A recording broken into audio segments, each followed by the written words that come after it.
Hello people, BDX ওয়েবসাইটের পক্ষ থেকে সি প্লাস প্লাস ভিডিও টিউটোরিয়ালসের 12তম ভিডিওতে আপনাদের সবাই ওয়েলকাম জানাইতেছি। আমি ফয়সাল আহমেদ। সো লাস্ট ভিডিওতে আমরা দেখছিলাম ক্লাস কীভাবে ইউজ করা হয়, অথবা ক্লাস কীভাবে ডিক্লেয়ার করা হয়, অথবা ক্লাস নিয়ে কীভাবে কাজ করতে হয়। সো আজকে আমরা দেখবো ক্লাসের মধ্যে ভ্যারিয়েবল ইউজ করা, অথবা ক্লাসের ভ্যারিয়েবলকে বাইরে আউটসাইড অফ ক্লাস অন্যান্য ফাংশনে ইউজ করতে হয় কীভাবে। সো শুরু করা যাক।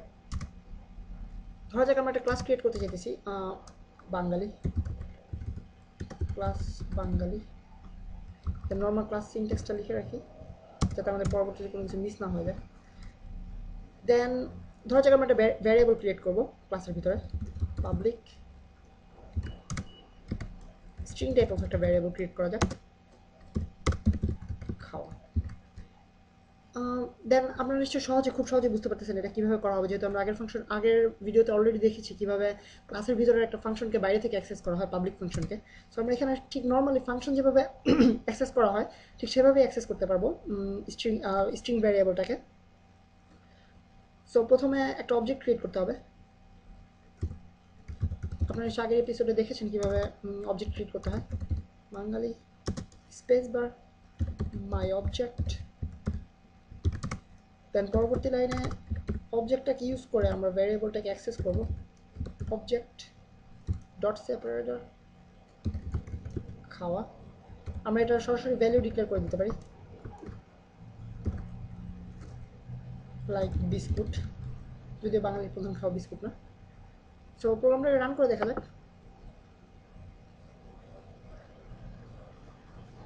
সরি,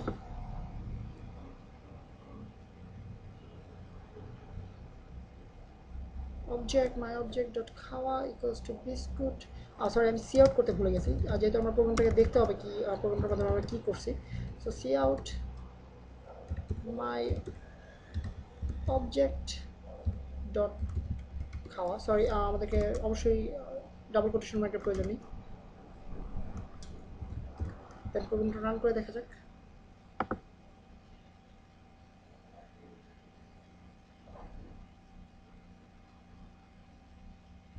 আমি ভ্যারিয়েবলের নামটা ভুল লিখছি, অবজেক্ট টাইপ অফ নামটা ভুল লিখছি।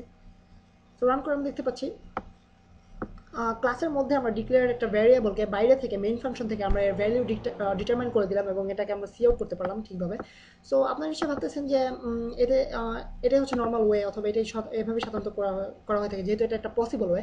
বাট আপনাদেরকে জানানো যাইতেছে যে এটা সম্পূর্ণ ভুল একটা ওয়ে, এবং অবশ্যই একটা মোটামুটি ভয়াবহ টাইপের একটা ওয়ে। কেননা এভাবে যদি আপনি আপনার ভ্যারিয়েবলগুলোকে, ক্লাসের ভ্যারিয়েবলগুলোকে পাবলিক করে দেন, তার ফলে যেটা হতে পারে সেটা হচ্ছে আপনি যদি একটা বড় টাইপের সফটওয়্যার লেখেন, সেক্ষেত্রে ইউজার আপনার ওই ভ্যারিয়েবলটাকে অ্যাক্সেস করে আপনার পুরো প্রোগ্রামটাকে একটা মেজড আপ প্রোগ্রামে পরিণত করতে পারে, অর্থাৎ আপনার সফটওয়্যারটার কাজটাকে আপনারা চেঞ্জ করে দিতে পারে, অথবা আপনার প্রোগ্রামটাকে উল্টাপাল্টা করে দিতে পারে।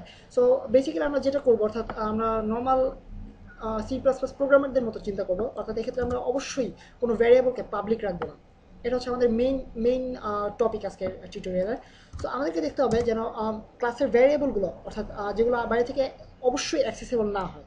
সো আমাদেরকে যেটা করতে হবে সেটা হচ্ছে প্রাইভেট হিসেবে তৈরি করতে হবে ভ্যারিয়েবলগুলো। সো প্রাইভেট হিসেবে তৈরি করতে হলে নর্মাল নিয়মেই জাস্ট প্রাইভেট নেমটা লিখতে হবে, দেন আমরা স্ট্রিংয়ের নাম লিখলাম, খাওয়া, ভ্যারিয়েবল ক্রিয়েট করলাম।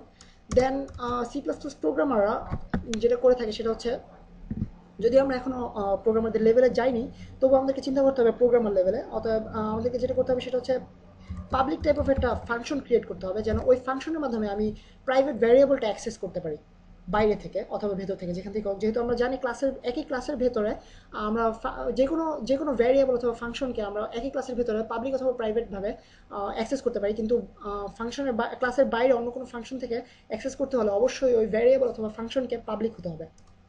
সো আমরা ক্লাসের ভিতরে পাবলিক একটা ফাংশন ডিক্লেয়ার করি, যেটার মাধ্যমে আমরা প্রাইভেট ভ্যারিয়েবলটা, অর্থাৎ খাওয়া ভ্যারিয়েবলটাকে অ্যাক্সেস করতে পারবো। সো ধরা যাক সেট খাওয়া। সো আমরা এখানে খাওয়ার ভ্যালুটা রিপ্রেজেন্ট করবো, অর্থাৎ ডিক্লেয়ার করবো। সো আমরা প্রথমে টাইপটা ডিক্লেয়ার করে নিই। ফাংশনের টাইপ অবশ্যই ডিক্লেয়ার করতে ভুলবেন না, যেহেতু এখান থেকে আমরা কিছু রিটার্ন চাইতেছি না, অতএব এখানে void type of function create করি। সো এক্ষেত্রে আমরা একটা প্যারামিটার তৈরি করে নিই, যেহেতু আমরা আগে এটার সাথে অ্যাসাইন করতে হবে। সো প্যারামিটার ডিটারমাইন করে আমরা যা করবো সেটা হচ্ছে খাওয়া ভ্যারিয়েবলটাকে এক্সের সাথে অ্যাসাইন করে দেবো। সো এর মাধ্যমে আমরা করলাম প্রাইভেট ভ্যারিয়েবলটাকে সেট খাওয়া ফাংশনের মাধ্যমে এর এক্স প্যারামিটারের মাধ্যমে আমরা ভ্যালুটাকে অ্যাসাইন করে দিলাম। সো নেক্সট আমাদের কাজ হচ্ছে খুবই সিম্পল একটা ফাংশন ক্রিয়েট করা, যেটা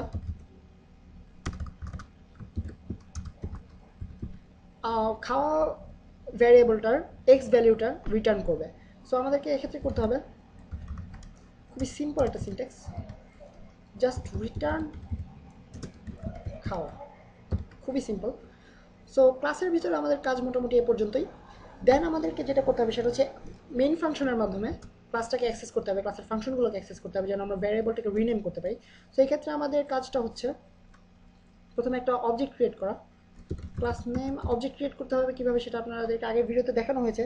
সো ভ্যারিয়েবল এবং ফাংশন যে কোনো ক্ষেত্রে আপনারা একইভাবে অবজেক্ট ক্রিয়েট করতে পারেন। বাঙালি স্পেস বার মাই অবজেক্ট, দেন আমরা মাই অবজেক্ট এর মাধ্যমে ক্লাসগুলোকে অ্যাক্সেস করব। মাই অবজেক্ট ডট সেপারেটর সেট খাওয়া, দেন আমরা এর ভিতরে প্যারামিটারের মাধ্যমে এক্স প্যারামিটারের মাধ্যমে আমরা সরি এটা একটা স্ট্রিং টাইপ অফ আমি ভুল ক্রমে ইন্ট লিখে ফেলছি। So string type of x. So then আমরা এর ভিতরে স্ট্রিং টাইপটা ডিক্লেয়ার করে দিতে পারি লাইক বিস্কুট।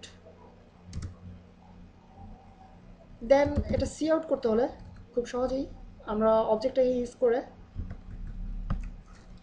সি আউট করতে পারি like my object dot gate খাওয়া।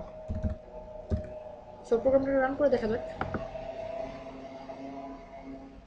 সো আমরা দেখতে পাচ্ছি বিস্কুট লেখাটা চলে আসছে।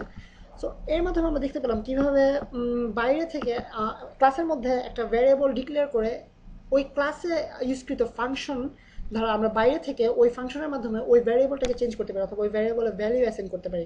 সো আমরা দেখি পরবর্তীতে অন্যভাবে আমরা আরও এর মাধ্যমে আমরা আরও অন্যান্য ভ্যালু অ্যাসাইন করতে পারি like my object dot set খাওয়া খাওয়া, আমরা ভিতরে প্যারামিটারটা চেঞ্জ করে দিলে হবে জাস্ট, যেহেতু মাছে ভাতে বাঙালি। সো আমরা লিখতে পারি মাছে ভাতে বাঙালি। দেন আমরা স্ট্রিংটাকে আউটপুট করতে হলে জাস্ট সিম্পল ওয়েতে সি আউট অবজেক্টের মাধ্যমে আউটপুট করব অবজেক্ট ডট গেট খাওয়া, যেহেতু ফাংশনের গেট খাওয়া ফাংশনটির কাজই হচ্ছে জাস্ট ভ্যালুটা রিটার্ন করা, স্ট্রিং ভ্যালুটা রিটার্ন করা। দেন আমরা প্রোগ্রামটা রান করে দেখি আগের লেখাটা আসে কিনা। সো আমরা দেখতে পাচ্ছি প্রথমবারে আমরা অ্যাক্সেস করলাম গেট খাওয়া ফাংশনের মাধ্যমে এবং সেট খাওয়া ফাংশনের মাধ্যমে আমরা অলরেডি বিস্কুট ভ্যালুটা খাওয়া ভ্যারিয়েবল অ্যাসাইন করে দিয়েছি। সো আমরা এখানে দেখছি বিস্কুট, যেটা আমি স্পেস বার অ্যাড করিনি অথবা আপনাদের দেখতে নিশ্চয়ই একটু প্রবলেম হবে। সো আমরা দেখতে পাচ্ছেন এখানে বিস্কুট শেষ। দেন আমরা নেক্সট সি আউট দিলাম ওই অবজেক্টের মাধ্যমে ওই ফাংশনের গেট খাওয়া ফাংশনটা সেট খাওয়া ফাংশনের মাধ্যমে আমরা ওই স্ট্রিং ভ্যালুটাকে চেঞ্জ করে মাছে ভাতা বাঙালিতে সেন্ড করলাম। দেন আমরা আবার যখন সি আউট করলাম তখন আমরা দেখতে পাচ্ছি মাছে ভাতা বাঙালি নতুন ভ্যালু আমরা পেয়ে গেছি। সো ভালো প্রোগ্রামারদের মতো চিন্তা করতে হলে অথবা ভালো প্রোগ্রামারদের মতো প্রোগ্রাম করতে হলে আমাদেরকে এভাবে প্রথমে প্রাইভেট এর মাধ্যমে প্রাইভেট অ্যাক্সেস স্পেসিফায়ার অথবা মডিফায়ারের মাধ্যমে আমাদেরকে ভ্যারিয়েবল ডিক্লেয়ার করতে হবে। দেন পরবর্তীতে ভ্যারিয়েবলকে ভ্যালু অ্যাসাইন করার জন্য অথবা চেঞ্জ করার জন্য আমরা বাইরে থেকে অ্যাক্সেস করার জন্য ফাংশন ইউজ করব। সো বেসিক্যালি ক্লাসের মধ্যে ভ্যারিয়েবল ইউজ করা নিয়ে আজকের ভিডিওতে এই পর্যন্তই। বিডিএক্স ওয়েবসাইটের পক্ষ থেকে আমি সাইন অফ করতেছি।